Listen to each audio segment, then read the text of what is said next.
All right, so let's talk a little bit about your foundation, because I think you studied film theory at UC Berkeley and you have done other education, but tell us what you thought you were going to do with that. Yeah, well, I was supposed to be a doctor. I'm sure that people in the audience whose parents were like, you were going to be a doctor. And I studied a lot of sciences, and I loved Berkeley. It just had so many great teachers in all these different departments. But then I took an elective in film history, and there was just this amazing teacher who really had this infectious excitement about how changes in technology with filmmaking changed the way we recorded reality, and then changed reality and changed culture. And I thought that was a great way to move ideas. So I was at Berkeley, and I was an interdisciplinary studies major. They didn't have production there, so I went to NYU in the summer program called Sight and Sound, which is amazing, but very steeped in my theory and history. And all of the people who might be listening want to be a filmmaker. I think that's really important to know the masters and really know the reference points of all these great filmmakers before us. And so I did really well in college with my films, and I thought, I'm going to make my first feature film right out of UC Berkeley, and I kept running out of money, and I just felt like such a loser. I borrowed money from family and friends and lots of volunteers on this film called Zoli's Brain, which is still unfinished in my garage. I kept running out of money, and the way I'd get out of debt is I'd work in technology, and I kept going back and forth in that. And then one of the jobs I had was working on a CD-ROM, which was, your students won't know what it was, early web. It was not web. And I was working on a CD-ROM on the musician Sting when he was like the coolest thing around at that time. And somebody said to me, you have to see this thing called a website. And I was like, and I thought, oh my God, this is going to change the world. People all over the world were talking about how much they love Sting's music on a website. And shortly thereafter, I came back to San Francisco, and I founded the Webby Awards.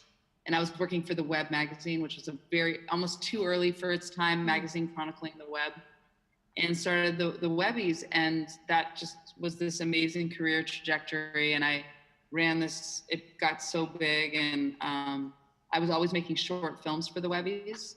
And so for the first 10 years of my career, I was creating the Webby Awards and running it, but I knew I wanted to get back to filmmaking. And then that film, Life, Liberty, and the Pursuit of Happiness, was this little side project I was doing while I was doing the Webbies. And then that moment of like, wow, I can really scale what I do. And now everything with that I've learned with the web, combined with the power of film to make ripples and change in the world, was very enticing to me.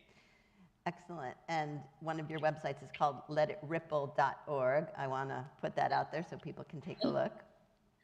Yeah, that is that's our nonprofit. It does Character Day. I hope your class will participate in Character Day this year. It's going to be September 22nd. You can go to characterday.org and sign up. And it's a global day where we have films and discussion materials and a Google Hangout that unifies everything. It's a really fun day.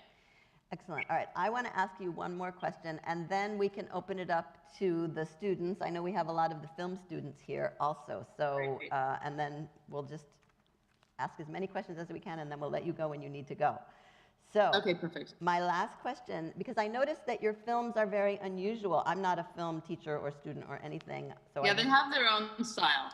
Yes. Right, and they're very collage-y is, I think, the word that I've heard you use. So just talk to us about why they are the way they are. What does that mean? So you know how they say necessity breeds creativity? Like there was no film production at UC Berkeley, and I wanted to make movies. So the way I made movies was cut together old movies as I had to. And then as more images have come on the web, I'm like a kid in a candy store, because I used to have to go find old film reels and cut them together, and now everything's available to me. I mean, we make a lot of original animations for all of our movies. We shoot a little, but for me, I love recontextualizing images to help you think of a new idea. Like that to me is just, why shoot all this stuff? There's so much stuff out there, and if I combine it in new ways, it creates all these new ideas. So it's like fireworks of ideas. So But my show, that said, I mean, I think your students and you, if you watch The Future Starts Here, we did more shooting than I've done in a long time on that show.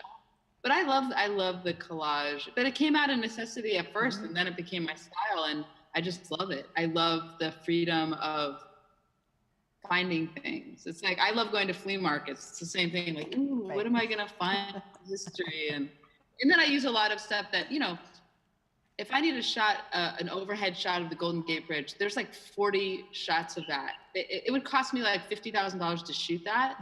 And in reality, there's like 40 versions I can buy for $300.